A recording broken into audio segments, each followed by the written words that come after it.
going on, everyone? I am Andy, aka Blackamore, and I'm joined by the legend himself, Danny Clayton, all the way from Logitech. Get ready for another Power Hour episode as we get into Danny's first games, his favorite games, how he got into the industry, leading him to Logitech, and his very own podcast, ROI or Die. Grab a snack, grab a drink, put your feet up, because this is episode 139 of the Streamcast.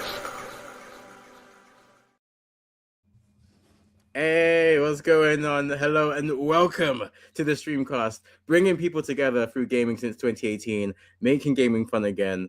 I am Blackamora, aka Andy. No one likes to call me Blackamora, but that's okay. That's okay. It's cool. It's cool. But I'm here with Danny, and everyone likes to call Danny because he's a very important man. How are you doing? Yeah, I made my handle the same as my name, made it easier. That's smart. That's someone who was thinking about this as a profession. And I'm good, thank you. Glad to hear it. Yes, I have wanted this on for a long time because it's always a pleasure when we're fortunate enough to be invited to these very exclusive Logitech masterclasses.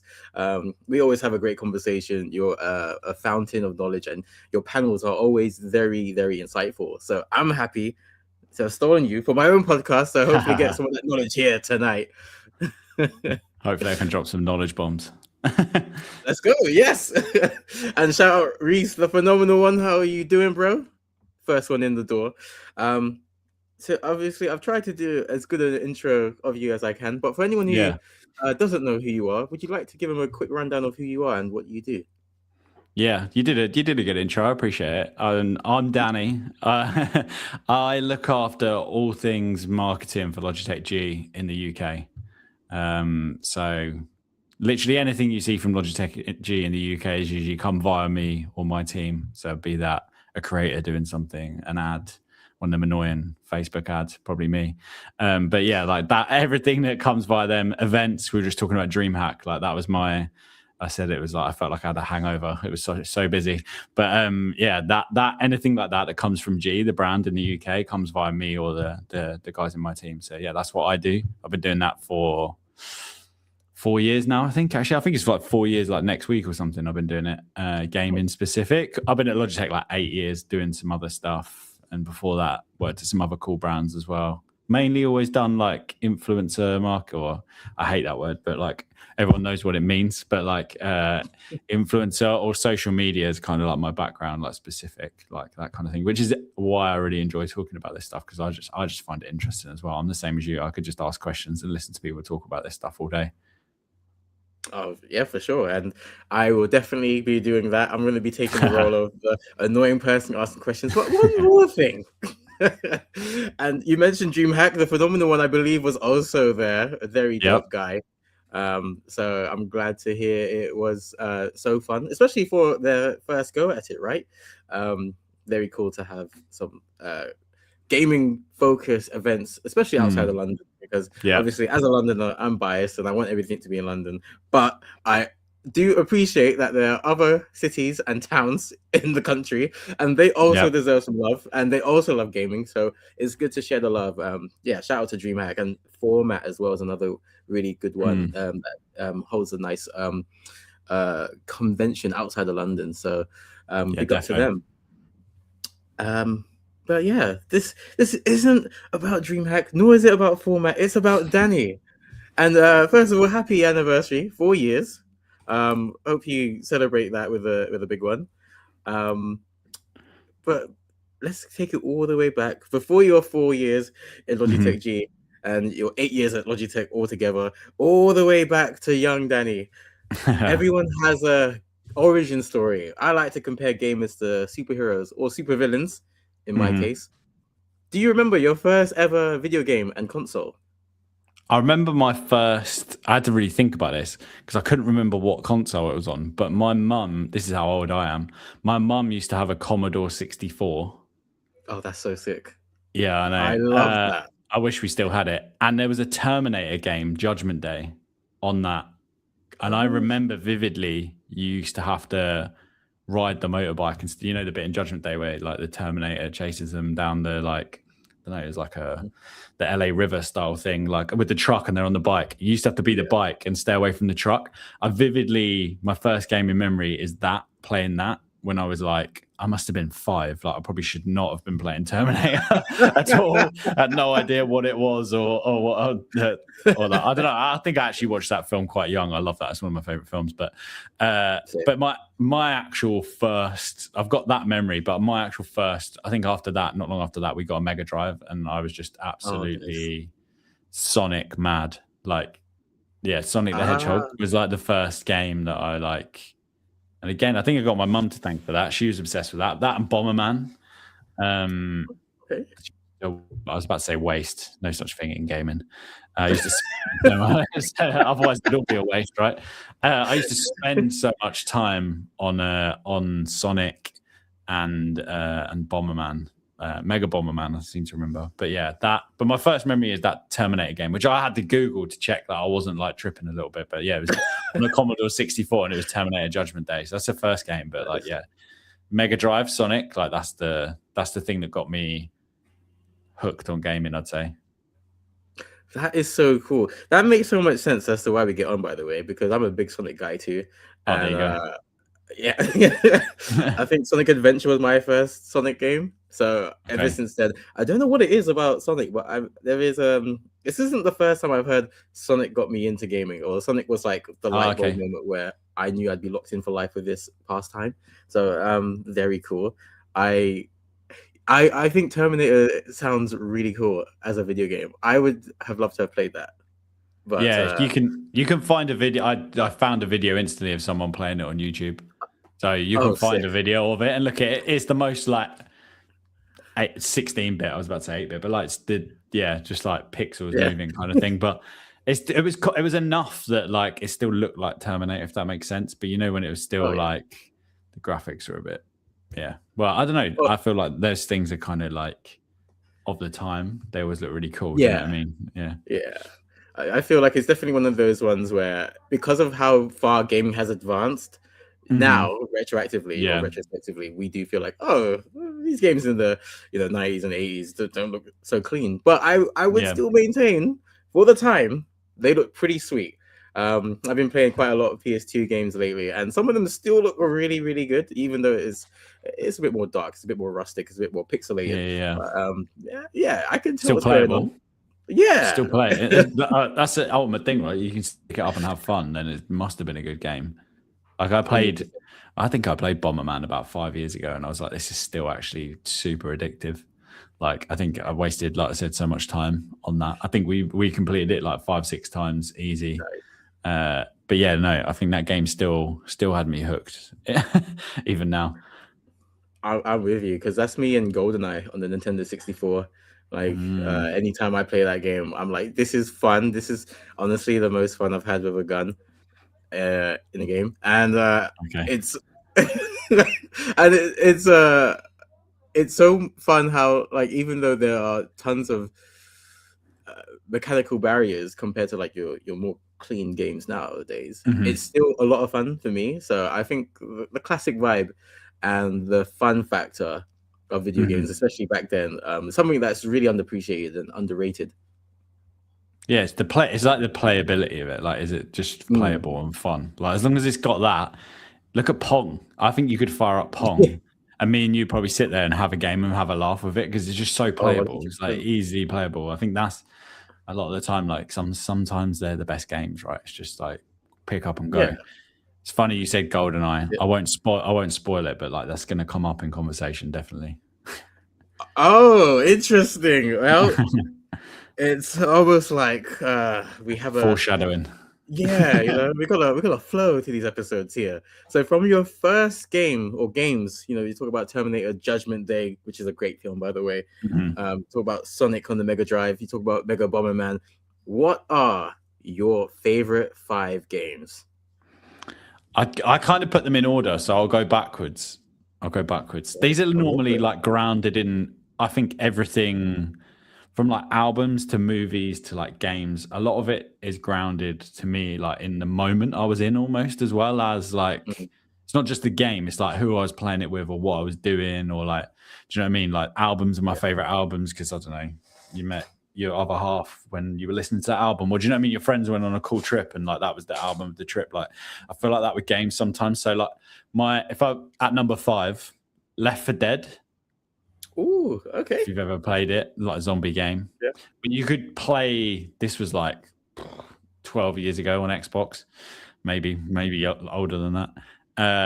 And my friend's mum and dad went to see his sister who lived in Australia at the time. And it was like free house. We moved the whole like living room. We were in a band at the time. So we moved the whole living room around, set up like all our gear in there, moved the whole dining room around and made that like a gaming room. They were away for like 6 months. I'm still not even sure to this day if they know that we did this. But we moved the whole house around basically. 2 screens back to back, 2 Xboxes, like land up. And Left 4 Dead, you could play with 4 people at once, like co-op. So there was 4 of us in the band. And we just used to play music really loud and then awful punk music. And then when it got to later in the day and you couldn't make as much noise, we'd play Left 4 Dead for like 5-6 hours to the point where when the Xbox used to like burn the discs if you like nudged it or whatever. Remember that? Yeah. The Ring of Death or whatever it was on the actual disc. I think we bought it 2 more times, like because we got like halfway through and then knocked the Xbox and burnt the disc and then had to go and buy it. And we were just like enjoying it so much. We were like, another 50 quid, never mind, just go and get one because we were just having the best time on the game. It was so fun, it was really fun. And you had to kind of work together. Yeah, it's just a good fun, good times playing it in the dark, like and stuff. Zombie games is always fun. Yeah, so that one's number 5. Good game for people. If you've got friends and you want to play something fun, that's just super fun. I think it's still on a Game Pass. And then number 4, Pokemon Red. Ooh, I think it was Red. Okay. Game Boy. Mine, I'm going to jump around consoles as well here. So Left 4 Dead was 360. Pokemon Red on Game Boy. Just again, like I think I had a Mega Drive and then I got Game Boy, which I've still got somewhere in this mess of a That's so cool. office. I've got the yellow. I've got Pokemon. It's not color, but it's like when they did the color versions. I lost my original one, which is like the proper grey chunky boy one, and then I've got like the slimmer yellow one that I've still got, and I've still got like 5 or 6 games. I kind of picked one from each like console, but I nearly put the Jurassic Park game on Nintendo on Game Boy. Sorry, is legit. Like the Jurassic Park game, if you can get that. I've still got that. Really, again, that's just really playable. I don't know why. But yeah, Pokemon Red, number 4. And then this one's a bit of a wild one, but Pro Evolution Soccer. I think I spent so much time when I was younger. Before this, like Pro Evo was like before FIFA was what everyone played. And I think I spent so much time after school just absolutely at my friends just playing Pro Evo. Like that was it. That was every night for probably about 4 years. It was stupid. We didn't play anything else for like a bit. And it was so competitive, slightly toxic, but between four guys in a room, like not toxic down the mic, toxic literally in each other's faces. Right. Yeah, like as you do when you're young and stuff like that's fun and it's just your mates. So yeah, that's number 3, just because I spent so much time on it. I think I could have said FIFA as well. I spent so much time playing FIFA. But I was kind of going favorite, like playable. Yeah. 2, you can insert any 1, 2, or 3 number into the end of this, but Gears of War. Okay. I think the Xbox 360 was the first console I bought with my money. And I bought it when I used to work at HMV way back in the day, probably like 18 years ago. That's how I kind of got started in this kind of space. But yeah, I was working there and I think I'd been there a couple of months and I saved up and then I bought an Xbox 360 with Gears of War and 2 controllers. And I remember going home, my brother's a couple of years younger than me. And I think they had that sick trailer for Gears of War, the first one, with Mad World, the like song, really like eerie song with the trailer. And it just looked like nothing else. It was really cinematic, the trailer. And I remember being like, I need that game. So I literally saved up, bought an Xbox with my own money, bought Gears of War, 2 controllers. Used to be able to play that like co-op as well. Just went home, me and my brother just absolutely hammered that game. And then the second one came out, we did the same thing. And then someone asked me what I was playing the other week. And I was like, I've got one of our Logitech G Clouds, and it's on Game Pass, and they put all the Gears on there. And I hadn't finished 3, so I'm playing Gears of War 3 when I get a minute at the moment. Nice. So that's how much I liked Gears of War, and so it's just again, it's got like a core memory in my head with like my brother, and then number 1, GoldenEye. Yes, the greatest game ever made. And it's so good. Oh my god, I've got an N64 and GoldenEye and Mario. That's it. That's 2 games. That's it. I think it's all you need. I was going to say, that's what you really need. Yeah, on N64, 2 controllers. Well, I need 4 controllers really, but the problem is you put it on your massive TV and it just doesn't come out right. I need to get like an old TV or something, a box TV, because it only looks right on that because of the screen size. It only looks right on there. I think I put it on like a 52-inch TV or something. Oh, that's amazing. Looks so trippy. But yeah, GoldenEye was the of its day. That was the one. Like I can remember like even having conversations with my dad and his mates about GoldenEye and like how to complete levels and stuff like that. Like everyone was playing GoldenEye. That was like the COD of the day. Like that was like for sure.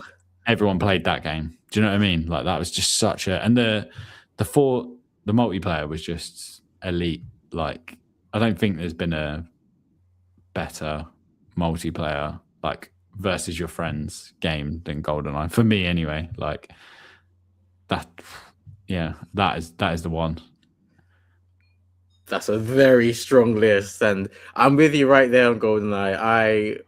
I love that game, even though I didn't grow up with a Nintendo 64. That's one I played a few years ago, not too long ago. But yeah, every time I go back to it, I just love that game. It is the first game I think about when it comes to that console, and that is a very, very strong list. It's quite varied as well. You got Pokemon, you got Gears of War, you got Left 4 Dead. I like that. Yeah. I'll play most things. Like there's definitely stuff that I've put more time into than others. Like I'd say the Gears, but it's all in phases. Like those are like almost like I played them for like 2 years. Like each of those games like was like my that was my like, do you know what I mean? That was my go-to game for that like year or whatever. I could have put Call of Duty in there, like easy.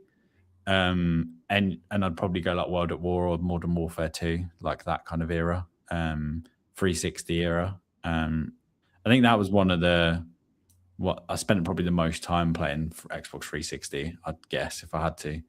Or N64. Those 2 were like my peak. From like 12 to like 20, they're like your peak. You've got the time. All your friends are gaming. Do you know what I mean? Like it's just the heyday of like that, I think, like in your life. I don't get as much time to game now. So like, there's only been like a couple of games recently that I've really like gone all in on. So like I think it's like that's your core memories almost, like I said, with those games for sure. Oh yeah, 100%. And what I'm really appreciative now is I think a lot of us of this age group or this generation are actually going back to rediscover games of years past.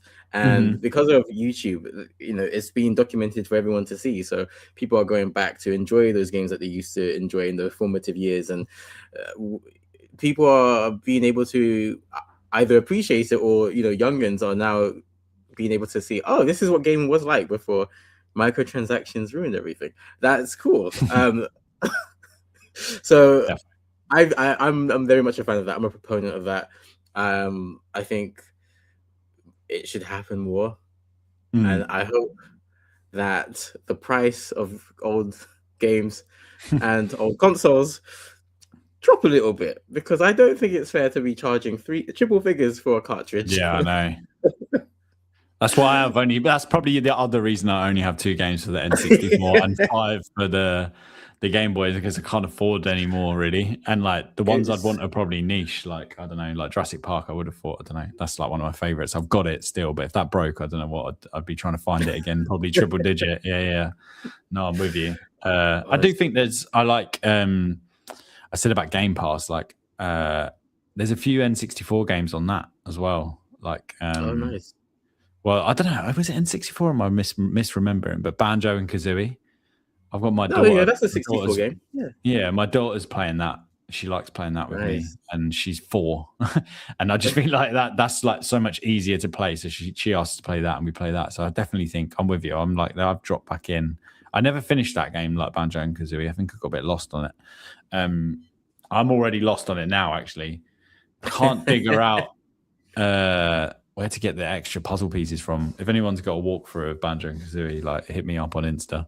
As me and my daughter are stuck on it. But yeah, I need to watch some walkthroughs or something on YouTube. But yeah, no, I definitely think there's a case for going back to old games for sure.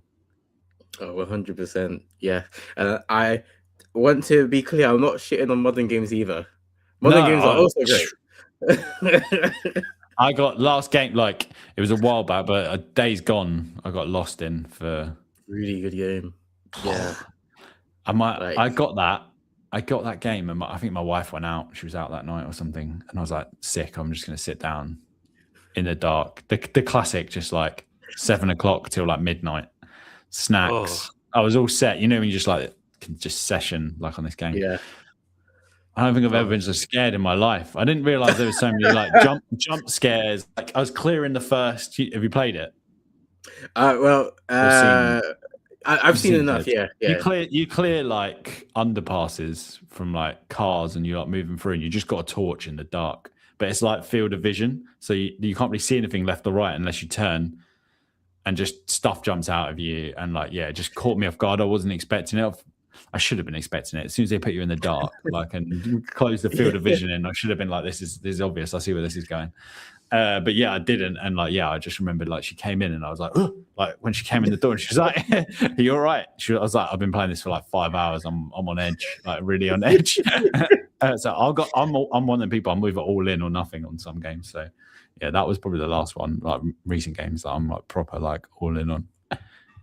That is such a big compliment. I hope Ben Studio see this somehow, because there was a lot of contention not too long ago, a few years ago, because I assume you finished Days Gone, right?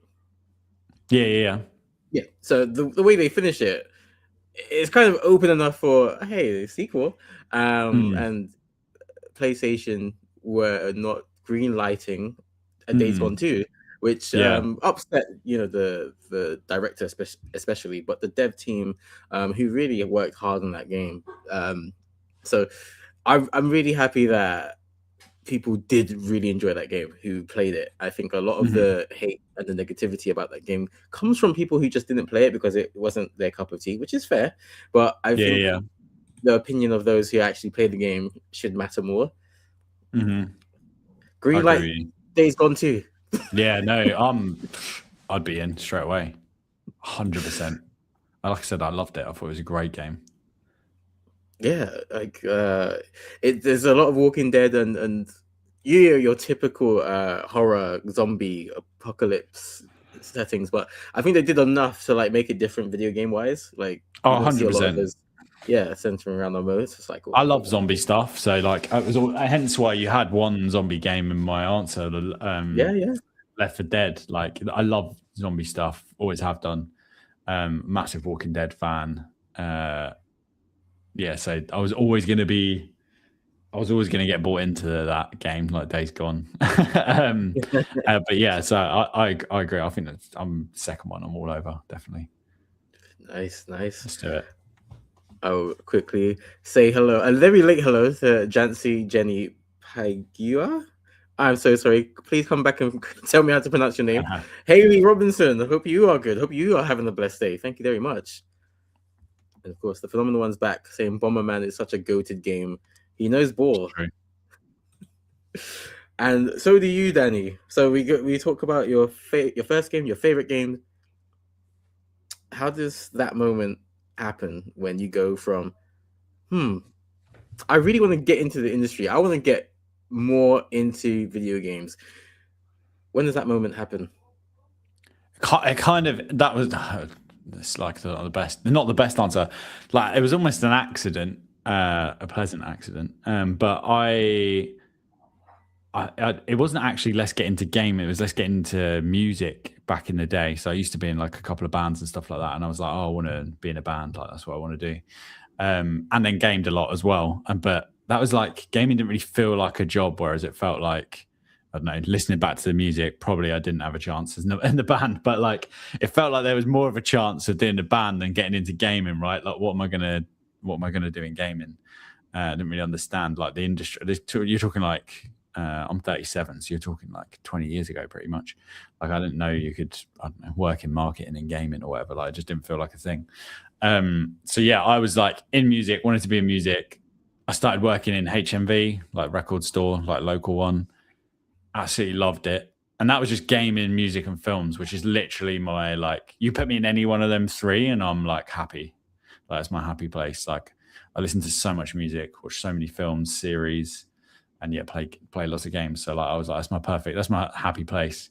Sick place to work. I worked there for like 6-7 years. It just in the shop. And I was really into like tech, which I still am now, obviously working in Logitech, gear and stuff like that. And like a job randomly came up internally for like a bit of like, it was almost like an intern. It was like a marketing assistant in like the head office. And I was like, but it was in tech and gaming. And I was like, oh, I know about tech and gaming, but I know absolutely nothing about marketing. And I was like, they were quite good. HMV have always been really good at like they promote from within a lot as much as they can. And I was like, if there's ever going to be a chance that maybe they let this like idiot from the shop come and have a go, like this is it. Like this is my chance. So I am like a massive example of just shooting your shot as much as possible. Like I've moved job 4 different times at Logitech. Every time's just been from like asking and shooting my shot at something that's probably above where I was at right there. But I like one of the best bits of advice I ever got at HMV was from my then boss, and she was like, if you don't ask, you don't get, like with stuff. So I was like, okay, cool. So like I just carried that on. But yeah, I ended up getting this job, worked at their head office for a bit, looking after like marketing for all their tech stuff. So like headphones and speakers, and helped out with gaming and stuff like that. So yeah, it was all kind of like techie kind of stuff. Then they went into administration. Like I think I've been like a year and a half doing this job, and I was like, oh man, I don't feel like I've done like enough there. And then I've met a ton of cool people like along the way in different brands. When you work at a retailer, you end up meeting all the brands and you spend time with them and stuff like that. And then I got offered a job at a brand which at the time owned Beats, which was called Monster or Run Beats. I can't remember how it worked. It was like they had like the license for it or something mad. If you Google it, there's a mad backstory behind it, and there's even a documentary. There'll probably be a Netflix documentary at some point, but about this whole like swindle and like all this stuff. Go and read it. There's loads of. Everyone's got their own opinion on it. But yeah, I went to work there. So I worked on like headphones and speakers and stuff like that in marketing and social for like probably like 3 years, and then went to a few other places. Worked in social media essentially, or influencer marketing, and then I actually applied originally 9 years ago because I've been there 8, and it takes ages. Like normally getting hired into places, but I applied for this job that I'm doing right now. I didn't get it. But the whole time when I spoke to them, I'd like, they'd obviously known that I'd been around like music and tech and that kind of stuff. And it just so happened they'd just kind of in the last couple of years, Logitech's bought a few brands like over the years, and they bought a brand called Ultimate Ears. They do like the shameless plug, but they do like the portable speakers. So I started I've always got one to hand. So I started at Logi, and they were like, oh, you'd be perfect for that. Like music, marketing. It's going to be like influencers, loads of social and all that kind of stuff. So I was like, oh, okay, cool. So I started here like doing that, a bit more like junior. And then, yeah, I bounced around a couple of times. I've worked for like kind of like US team for like a couple of years during COVID on like just in-house social and like influencer stuff. Done some mad projects with some crazy like celebrities and like all sorts of mad stuff. So it's been wicked. It's been such a cool ride.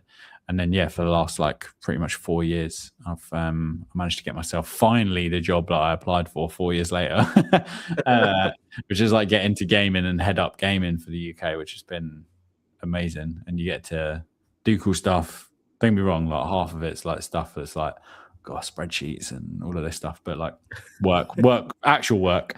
And then the other half's like getting to do some cool stuff like this, or yeah, dream hack. I say dream hack like as if it was like it was a slog when you're on your feet for like 10 hours a day or whatever. Yeah, it's hard, but it's still fun doing cool stuff, talking about gaming. Like I'm privileged to like have this job. So yeah, that was kind of like in 5 minutes. That's my accidental, well, accidental on purpose how I got this job. Yeah. That makes sense. Oh, that's great. No, I think like Owen. you really covered a lot in that time as well. So that's a lot of experience, and I do think the advice of "you don't ask, you don't get" is so powerful, so Always. true.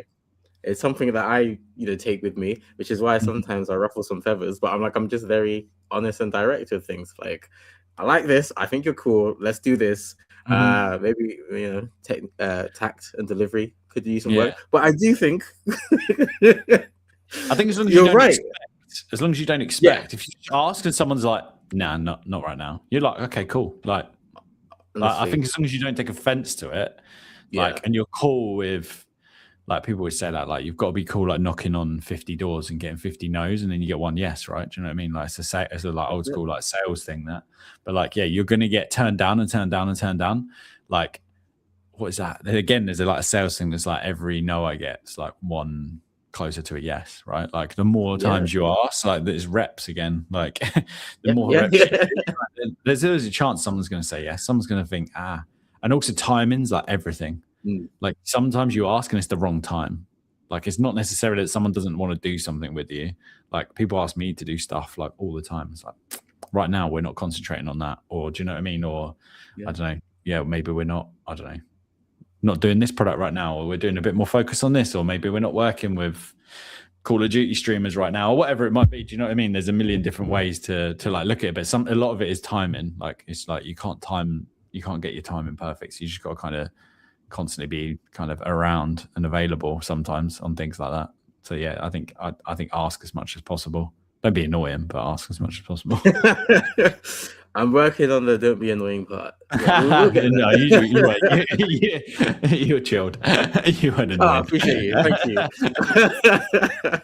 But yeah, no, that's something that I wish I had understood when I started doing this, but I definitely understand better now. Of sometimes you're gonna hear no, and that's okay, especially in this weird space. We're kind of trying to build our own jobs, trying to make a living for us. Some of us who really want to, like make this the 9 to 5. We're trying to go into this for ourselves. It's weird. It's hard. There's no like real formula. There's not like like my thing was like do 2-3 years as like a intern and then you get promoted and then like there's no ladder. It's like a zigzag, right? It's not obviously you got great examples like Mr. Beast, and then you've got other people who have been in this for 20, 30, 40 years, and it's like they are still making a decent, honest living, but there's not enough to do it full time. So it's really hard, and being able to accept that.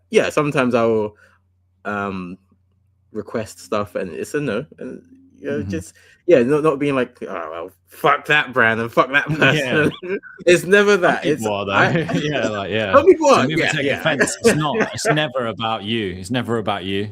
It's 9 times out of 10, like I said, it's timing or something else. Like it's never normally not about. Everyone seems to think like, oh, they said no to me. Like, oh, you always hear these things like, I'm blacklisted or like blah blah blah. Like I honestly guarantee, like I don't think I said it before. I think there's like one person on our blacklist. Like, do you know what I mean? It's like not a thing. Like, it's just not realistic. I mean, obviously, like I mentioned at the start of this episode, your Logitech masterclasses are always very valuable, and then it's not. Yeah, of course, and it's not every one of those that we get invited to. So, understanding that, hey, I didn't get blacklisted is a perfect example of that, right? So it goes up and down with masterclass as well. Sometimes I can, and that's like I'll be honest. Sometimes it's like I haven't got the budget to hire a mad venue this quarter, but we still want to do it. Like, so, okay, we're going to do it in our office, and it's going to be like 30 people, and it's going to be about something specific, and we think those 30 people would benefit most from from that. Do you know what I mean? Like, and sometimes it's like Yeah. that. Sometimes it's like, I know you're in London and we're doing it in Birmingham, so I'm gonna invite people in Birmingham first or whatever. Do you know what I mean? Like you said, it's not you. It's like, yeah. It's a situation half the time, or more than half the time. Yeah, 100%. Yeah. But you got your yes because you applied for Logitech, the role that you are in now, which is very, very funny. You finished the story. So how does that moment happen where you get to do the role that you originally applied to do 9 years ago? And when does that moment of realization go, wait, this is... Yeah, it was a weird little, I think it's funny because like the lady that does or got hired for that job is now like still here as well. So like Nice. but she a year later ended up hiring me into that other role for the music thing. So like it's just weird serendipity of it as well. Like if like I'd have got, I don't know, if I'd have got the role, I think it maybe would have been too early for me as well. I think there was just so much I needed to learn. I think I thought I was ready for this, and like when I came in doing the speakers, it was a much smaller business like for us than the gaming was, which is obviously like massive for us. So it was like a good get your feet under the table, get your head around stuff, build up your knowledge. Do you know what I mean? Before you get given like the keys to the big car. Do you know what I mean? Like it was like that kind of thing. And I'm glad I did, because there was so many things that I was just like all over the shop with and no idea. Like we were talking before we went live about like just, I said it, like even just doing podcast stuff just makes you aware of how you talk, and like you get good at talking. Or I don't know, people in the chat probably say we're really bad at talking in a minute after I say you get good at talking. But you know what I mean? Like you get good at being able to talk to different people and like and kind of tell a story. And like I was awful at that. I still am now. I say like too much and too much. Like that's like the killer thing. Like again, said like right at the end there. It just happens. Like, and I'm really conscious of trying to stop it. And you have to pause a bit more. But like these are things you learn right as you go. And there's so much of that stuff at the beginning, like even beyond just talking with that first role, I definitely wouldn't have been ready for. So in a way, like I said, it was a blessing in disguise. But yeah, when it happened, I was like, this is weird. Like that I'm 5 years in. Well, 5 years from when I applied, I'm getting that job. And that came from asking as well. Like at the time I was doing a different job, and like my old manager, I used to stay in touch. I'm good at doing that as well. Like I actively stay in touch with people. Just drop in every now and again, drop a text to people, especially old bosses and stuff like that. Just stay on people's radar that you know you had a good relationship with. And then he was like, oh, there might be a change happening. Just we were just chatting. Like it wasn't like oh, do you want to come do this? And I was like, oh, when are you doing that? And he was like, oh, in probably 6 months or whatever. I think there's going to be like this role coming up or whatever. And I was like, okay. And I was like, I want it. He was like, oh, okay, like kind of thing. And I said, yeah, like, that's a bit of me. Like I said, I don't know if you remember, but I actually applied for that a long time ago, and you gave it to someone else. I was like, I reminded him, and then I was like, it'd be cool to get a chance to do it this time. And then it ended up being a real thing. But yeah, it was it was cool. It was nice. Like I said, I think it didn't hit me at first. I was just like, that'd be cool. And then I was like, yeah, actually, I did apply for that originally. Look at that. You became a perfect fit for that. And I think that's 4 years later. But I do think, the accountability is really beautiful to see, because you being able to look back and go, you know what, maybe that would have been too much too soon for me. And I think that's something that I think us as humans, us as adults, don't really have the conversation about. It's all go. What's the next thing? What's the next thing? And there are reasons for that, but I do think it's healthy to actually go, you know what, I wasn't ready. Yeah. And you actually have the proof of you are now ready. Yeah. Because you can now go, I wasn't ready then, I am ready now. And you've been hitting it ever since. Yeah. You think you're ready until you're like, someone says, like, go. Do you know what I mean? Do this. Yeah. You got the they're like, run, and you're like, I've got the wrong size shoes on. Do you know what I mean? Like, like what? Like, yeah. So yeah, I do think. But building up's good. Do say sometimes you got to jump as well. Like you just got to go for things as well. So yes, it's a bit of both. oh, 100%. Yeah, it's there's no one set rule on how to navigate life. You know, I do think there's definitely an aspect of sometimes you just have to jump in faith, take that leap. Yeah, you'll figure it out. Yeah. Sometimes it is like that, and you know, maybe you'll fail, which isn't, you know, the worst thing in the world. That's something You'll other learn. people. Someone once said to me as well, like Yeah.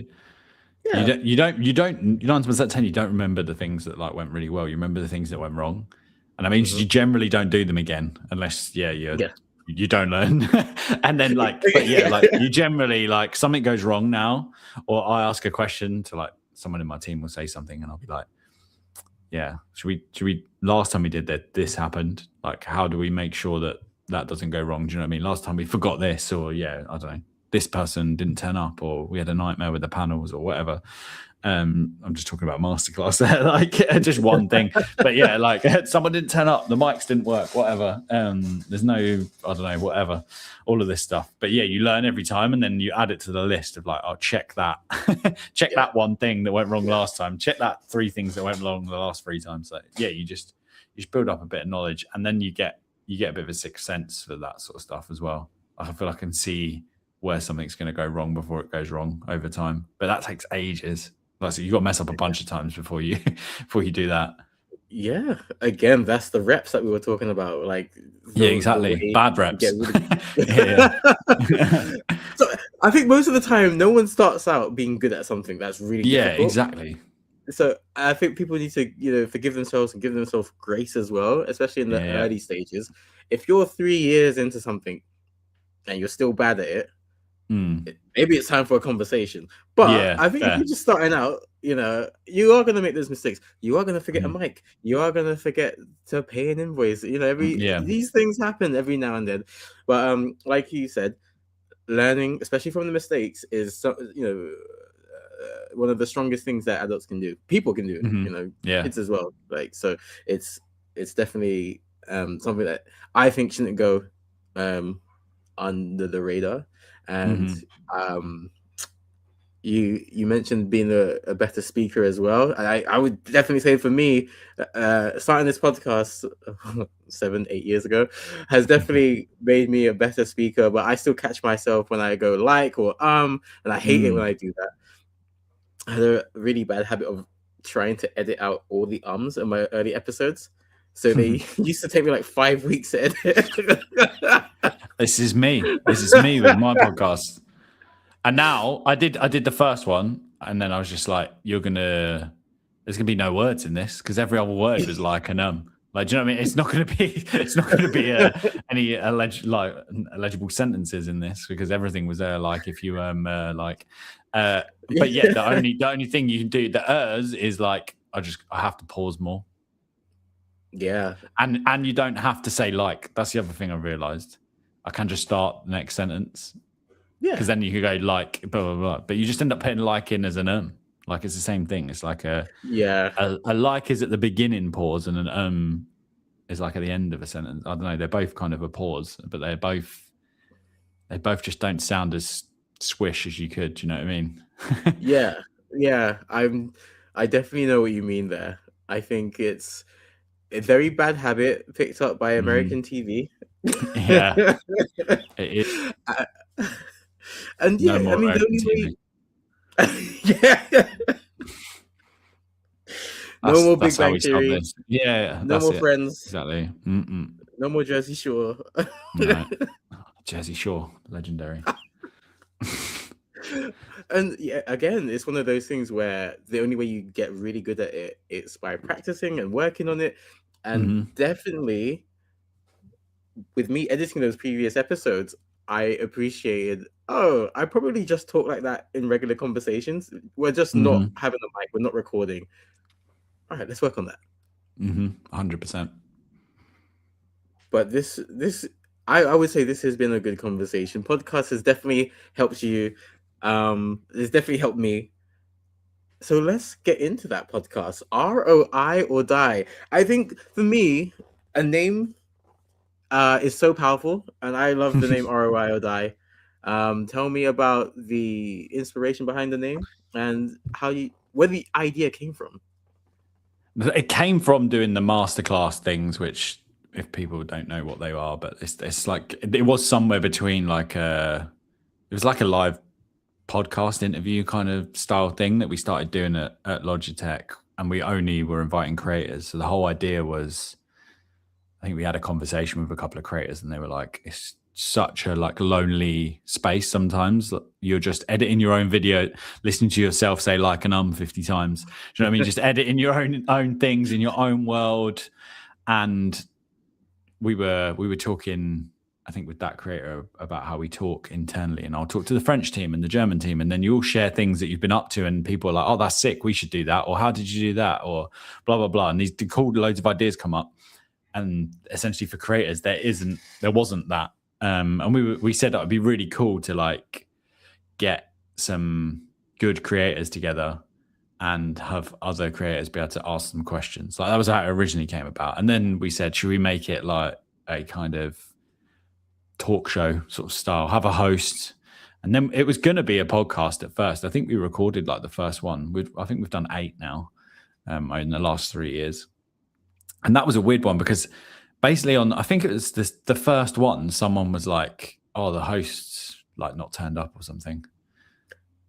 or something weird like that. Or can you, like a day before or something, can you do us a favor kind of thing? And I was like, oh, yeah, okay, cool. Because like I said, I've always been known as being fairly knowledgeable in these things. So like, you're more knowledgeable than everyone else. Do you want to just do it because maybe you can have a bit of input? And so I did the first one, and I came off, and I did the whole thing, spoke, asked the questions, had a really good conversation. I don't know, asked someone that was in the audience that day whether it was actually any good or not. But I felt like I was like, oh, that went better than I thought it was going to, and I wasn't as nervous as I thought I was going to be, and I actually weirdly maybe even enjoyed that. Like it was odd, like feeling, because I thought I was gonna.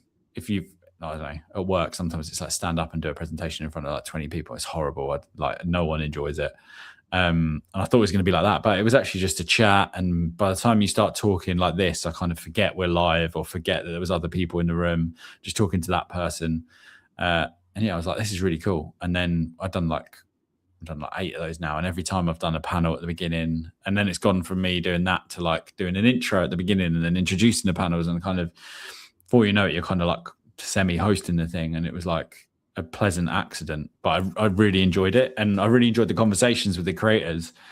That said, I was like, I don't feel like there's anything like that for like my equivalent kind of like role for other marketeers. So in this space, so I was like, oh, it'd be cool to like get other people in the marketing world, and maybe even I think I will eventually. Like there's so many cool creators out there that I'd like to talk to, because I feel like they run their content as if it is like a business, and like there's a marketing head on them as to how to get the content out, and how to get followers, and how to get them to, I don't know, whatever, subscribe to their Substack or whatever it might be. Do you know what I mean? There's a formula and like some logic behind how they run things. And I was like, it'd be really cool to just like pick those people's brains. And I said to you before, like before we started talking, like having a podcast is like a really good way of being able to ask people, probably for me anyway, that are above my level, if they want to come and do something. But because everyone has a bit of an ego, even if it's not like a classic ego as you think about it. But yeah, saying, do you want to come on my podcast? People are like, yeah, cool. Whereas saying, if you got half an hour for a Zoom, like doesn't sound anywhere near as good, does it? So yeah, do you want to be on my podcast? So I said I've had like 2 CEOs on the first 2, purely because I was like, said, do you want to be on my podcast? Luckily, I knew both of them like a little bit, and had built a relationship with both of them. So it was really cool. But I'd always wanted to just sit there and like ask some questions for half an hour. But yeah, you don't get to do that without it being weird in the middle of a meeting with like 30 other people there. So yeah, I was like, if I did this, I could just chat to interesting people. That, and I can never make enough content is the other one. So like I feel like doing this is cool. Like, and hopefully there's some value to it. And I've been around a little while, that I kind of know a little bit, I think. I hope. And yeah, so I was like, it'd be cool to also have a bit of a content factory, so I can like clip things out of it, and like everyone does with a podcast these days. But that was like the thought. For those that don't know, ROI is like such a like marketing term, which is return on investment. So it's like if I give you £1 and you give me 5 back, it's an ROI of 5 to 1. So it's basically like it's like gambling almost. We're going to spend this much and we expect to sell this much, essentially. And it's like everywhere within marketing. Anyone you speak to, you go on LinkedIn, you talk about what's the ROI? Is it a good ROI? Blah blah blah. You get asked it all the time as a marketer. And I had a couple of different marketing kind of jokey titles. What was it? I'd get ROI or die trying, and then I was like, I was going for like album again. Going back to the music thing, I was going like album vibe with it. So yeah, and then ROI or die just sounded ROI and die like obviously a similar like kind of how they sound, and I was like, oh, that'd be good. And it was a bit get rich or die trying. Like it still was a bit down that road, but it felt like unique, and I also wanted it to be like, I don't know, I'm a bit more on the like DIY punk hardcore kind of like music side of things. He says wearing a Clash t-shirt. But yeah, like I'm more on that side of things with music. I was like, I also want it to sound a bit more, I want people to be happy just swearing on it and talking, being honest, and the logo to be a bit more, I don't know, just a bit more rock and roll. I don't actually like that term. That for me is like the word influencer when it comes to music, but that kind of thing is probably easiest to get, just to be a bit more like a bit more like around it, and a bit more like have that kind of bit more attitude around it, I guess. That's a bit more kind of my style. So I just wanted it to be a funny title. I had some other ones, I'll have to find them on my notes. There was a couple that people I asked a few friends and they were like, you can't call it that. Like I want to know so badly now. Oh, what was it? It was like, honestly, it was the stupidest names. They were like, I think that's just stupid. It was like ROI or fuck off or something like that. It was like the most stupid. Like I can't remember. I'll try and find it. I'll text you. Yeah, I'll text you. Yes, please. I'll text you them. But there was just like some really stupid ones, and I was like, oh, that could be cool. It was like a terminally online was one. That's a cool one. Because you do end up online like 24/7 when you work, especially in social as well. Like you just never 100%. Turn off. But ROI felt like really apt because it's just a word that comes up constantly. Yeah, it's one of those ones where no matter how much of business you are familiar with that term. You've heard that term. If you've ever had a job, you've probably have heard ROI before, and especially because you've come from the marketing world, the social media world, and you engage with a lot of creators.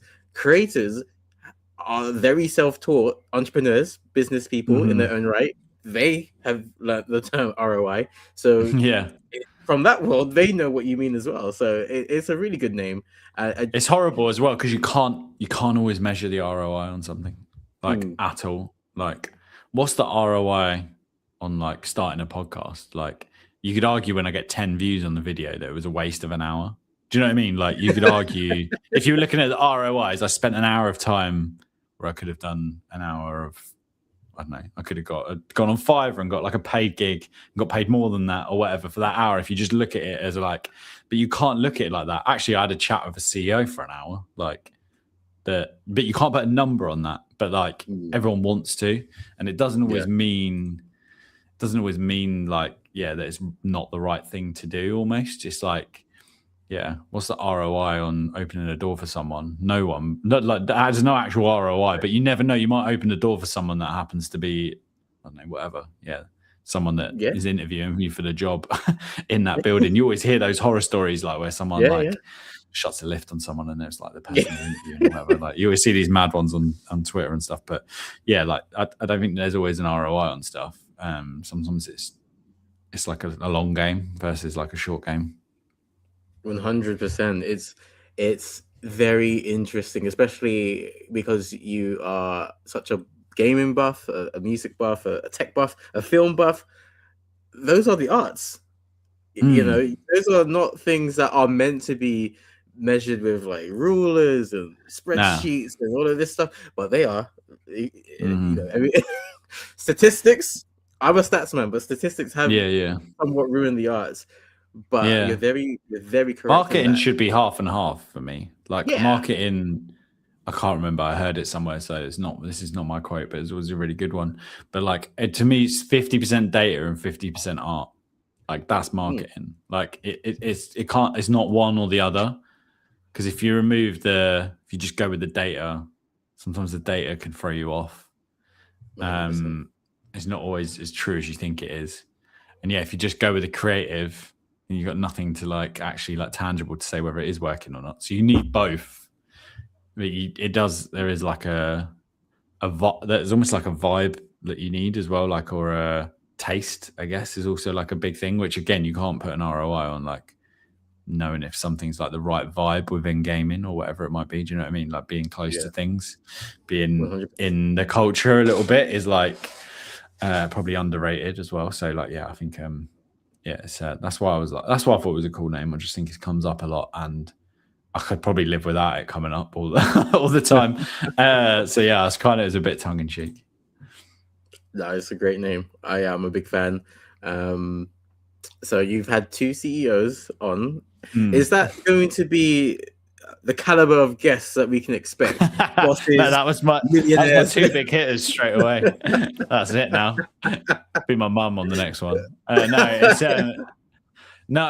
want to like be ambitious with it, but equally to like our conversation briefly a minute ago, like I think I need to just do more as well.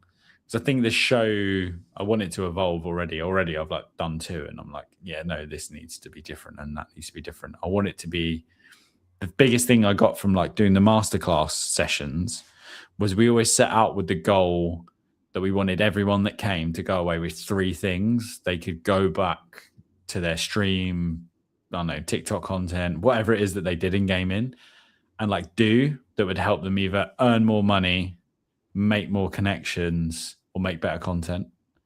So we were like, I want the podcast to do the same thing. And a few times it just got on to like stories and like chatting. And I was like, I kind of want people listening to be able to go, oh, that sounds cool. Actually, I should try that. Do you know what I mean? Or like, I hadn't thought about it like this. And just either shifts their way of thinking, like the ROI conversation there, or it's something mad they've never tried before. Oh, we've never done, I don't know, TikTok ads. We should try that because someone said it was really good and it's like had a mad effect. So I wanted to ask people questions where they actually could answer and say, we've done this and this has been like epic, and give you almost like oh cool, we should go and try that. Like that's what I wanted it to be like. I think I went off on a tangent a couple of times, as these things do. But like I want it to be that. So I think I want to pull it back to that, and I'm trying to figure out a way at the moment in the questions and that kind of thing, and to how to setting up the flow is hard. Like it's actually like, again, like legit hard to get a nice flow to it. Still feel like a conversation, but still get the points across. Yeah, it's tough. Yeah. Hard job you've got. It's not easy. I don't know what to add to that. It's not easy. Making it feel natural, making it feel authentic, but also you have specific points that you want to hit. You have specific questions, and obviously the guest most of the time is very excited to be on the podcast. So it's like, okay, this, and then all these new thoughts start coming out. And not necessarily shutting that down, because you want the guests to feel good and feel comfortable, but you have a specific goal in mind. So it's a tightrope to balance. But like I've said to you, honestly, you're a great orator. You know your stuff when it comes to games. So if anyone can do it, I definitely think you can. Gonna try. And you've only done 2 episodes. This is that's what I said. I need to keep just get my head down and get on with it. I think I've done like 100 before I felt comfortable on this. Okay, fine. Yeah, I've got ages to figure out. Yeah, you're fine. You'll be fine. And on that note, I do want to thank you for coming on the podcast. It would be selfish of me to demand all of your evening, even though I could talk to you for hours on end. Where can people find out about your ROI or Die podcast and follow you in general? So ROI or Die is on YouTube. You can just search ROI or Die, and on Spotify as well. So I put it up on both, video on both as well. If you want to look at me for some strange reason, I always just do the audio and stuff. So I'm always on the train and stuff like for work. So I just find audio version's easier. So yeah, it's on Spotify and YouTube. Just search ROI or Die. And then if you want to find me, I'm just Danny Cartel Clayton. So Cartel Clayton on TikTok, Instagram, on X. Oh, it's Danny Cartel Clay on X because I didn't have enough characters. Oh, I had too many characters for that name. But I was to what you were saying with your handle and your name. Like I wanted it to just be the same on everything. And yeah, I put all the clips. I put the clips from ROI or Die up on my pages, and the channel is just literally the Spotify and the YouTube because I want to use the clips for kind of like my content, I guess. And I've got a little bit of a bit of a following. It's not much, like 1,000 followers or whatever. So I wanted to keep the content going on there as opposed to starting another page. It's just hard to like manage all of them, right? So yeah, if you want to find me, I'm on there at Danny Cartel Clayton or ROI or Die on wherever you watch your podcasts or listen to them. That's another great reason to have a podcast because you get to flex and go wherever you get your podcast. Yeah, wherever you. As if anyone doesn't just use Spotify or YouTube, but yeah. I think a lot of people use Apple. Yeah, I use the Apple Podcast app actually quite a bit. Yeah. But I've got this weird thing where I've got a couple of podcasts that I listen to on the Apple app and a couple that I listen to on Spotify. It's just podcasts, and I've got a Spotify subscription, but I listen to some on the podcasting app on my phone. I think I started on the podcast app, and I used to use, I think I had like Deezer for a bit way back when, and so I didn't have them on Spotify, but it's felt weird to move over to Spotify with them because I know where I was at with the episodes. And it's such a creature of habit with stuff like that, even though I'm techie. No, that actually makes a lot of sense. Yeah, Deezer's another one. Yes, and we'll put all of those links in the description and in the comments wherever you get your podcasts, of course, so you can go and follow Danny Cartel Clayton and the ROI or Die podcast. And once you're done doing that, why don't you support the Streamcast? We are right here on YouTube, youtube.com/Streamcast. Subscribe, like the video if you're watching this, and leave a comment. Anything that you want to know more about Danny. Yeah, I'll jump in the comment on the ROI one. So yeah, if you've got a question, fire away. Of course. And I had something else. I lost it. Sorry, it's all good. Live content. We are. You can also get this wherever you get your podcasts. That includes Spotify, Apple Podcasts. Castbox is another really popular platform with our listeners, so you can get us on Castbox. I think we're on Deezer and Amazon as well. So wherever you get your podcasts, you can check out the Streamcast. Almost all 139 episodes. One of them got taken down recently.